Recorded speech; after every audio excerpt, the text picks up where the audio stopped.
you'll be responsible for issuing billions of dollars in grants and loans to help develop housing and provide a lot of housing-related services. Now, housing development is an area in which President-elect Trump and his family have significant business interests. Can you assure me that not a single taxpayer dollar that you give out will financially benefit the president-elect or his family? Well, Senator, I was worried that you wouldn't get back. Thank you for coming back. I'm back. Hey, everyone. Welcome back to Congress Flash. Today, we're diving into a heated exchange from the HUD confirmation hearing between Senator Elizabeth Warren and Dr. Ben Carson. This moment highlights some serious questions about ethics, leadership, and the future of housing policy in America. Stick around because I'm breaking it all down in clear bullet points. Plus, I'll show you why this isn't just politics as usual. Before we get started, make sure to hit that subscribe button and ring the notification bell so you never miss important breakdowns like this one. All right, let's jump in. I can Senator assure Warren you opened strong. that the things that I do are driven by a sense of morals and values. And therefore, I will absolutely not play favorites for anyone. Dr. Carson, let me stop right there. I'm actually trying to ask a more pointed question, and it's not about your good faith. That's not my concern. My concern is whether or not, among the billions of dollars that you will be responsible for handing out in grants and loans, can you just assure us that not $1 will go to benefit either the president-elect or his family? It will not be my intention to do anything to benefit any American. I understand that. It's for all Americans, but everything that we do. Do I take that to mean that you may manage programs that will significantly benefit the president-elect? You can take it to mean that I will manage things in a way that benefits the American people. That is going to be the goal. To the best you understand that. If there happens to be an extraordinarily good program that's working for millions of people, and it turns out that someone that you're targeting is going to gain, $10 from it, am I going to say, no, the rest of you Americans can't have it? I think logic and common sense probably would be the best way.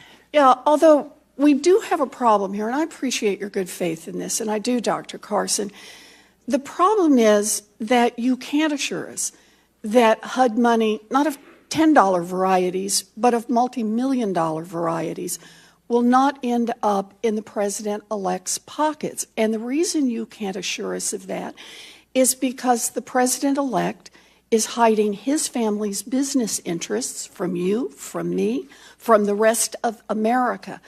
And this just highlights the absurdity and the danger of the president-elect's refusal to put his assets in a true blind trust.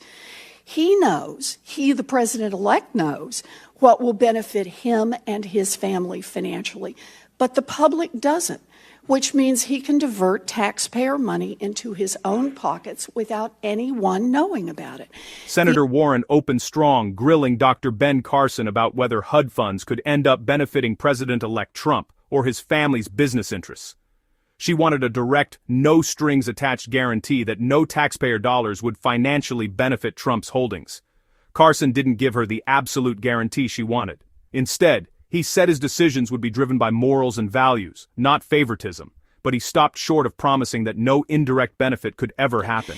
The only way that the American people can know that the president is working in their best interests and not in his own is if he divests and puts his assets in a true blind trust.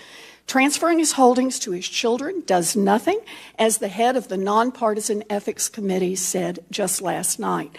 Since the president-elect refuses to address this voluntarily, we need to pass the Presidential Conflicts of Interest Act that I introduced with more than 20 of my colleagues, which would require him to do so. So, With the time I have left, I just want to follow up very quickly on a letter that I sent to you earlier this week and that we talked about in my office. And I appreciated that. Good. And I appreciated it too. As you know, more than 7 million children rely on HUD for housing.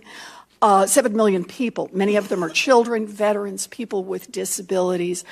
For many of these people, HUD is the difference between a stable home and life out on the streets. But one major problem that we talked about is lead exposure.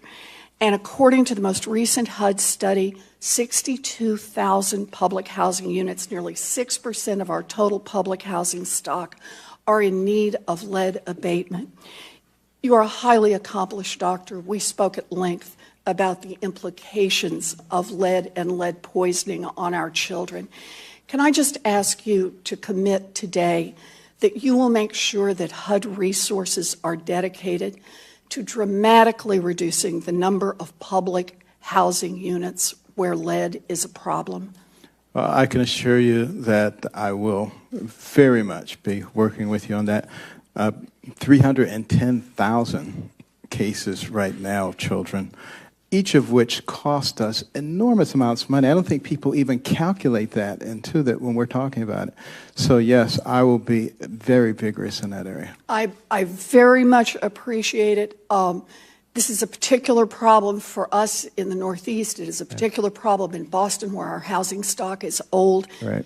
And it is absolutely critical that we get the lead out of these housing units and that our children have a chance to grow up without being injured by our own negligence. I look forward to working with you. Thank you for your leadership in that Thank area. you. Thank you, Dr. Carson. This set the tone for a tense back and forth about ethics, transparency, and trust.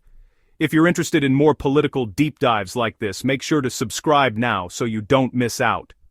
Warren pushed harder, pointing to Trump's refusal to divest from his businesses or place them in a blind trust as a huge red flag.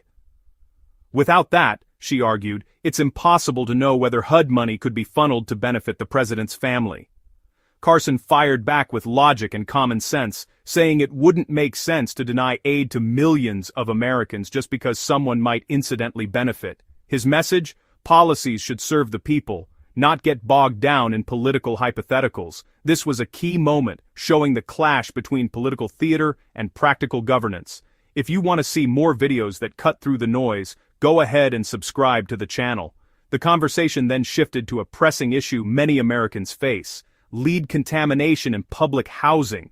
Warren highlighted that over 62,000 HUD housing units still need lead abatement, affecting children and vulnerable communities. Dr. Carson committed to tackling this head-on, promising vigorous action to reduce lead exposure and protect families. This showed a clear focus on real-world problems over partisan posturing. It's moments like these that remind us why leadership matters. If you appreciate breakdowns that focus on solutions, hit that subscribe button right now.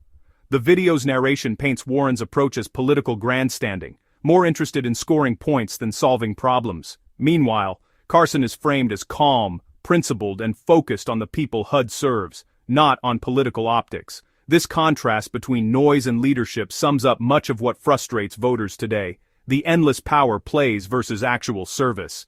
If you want honest analysis without the fluff, don't forget to subscribe and turn on notifications. So, to wrap up, this exchange is a perfect example of the political battles happening behind the scenes, but also a reminder that real leadership means putting people first, ethics second, and politics last. What do you think? Did Dr. Carson handle this perfectly? Or was Senator Warren right to press him hard? Drop your thoughts in the comments below. I'd love to hear from you. And if you want more videos like this with clear, no-nonsense analysis, hit that subscribe button, give this video a thumbs up, and share it with your friends. Thanks for watching, and I'll see you in the next one.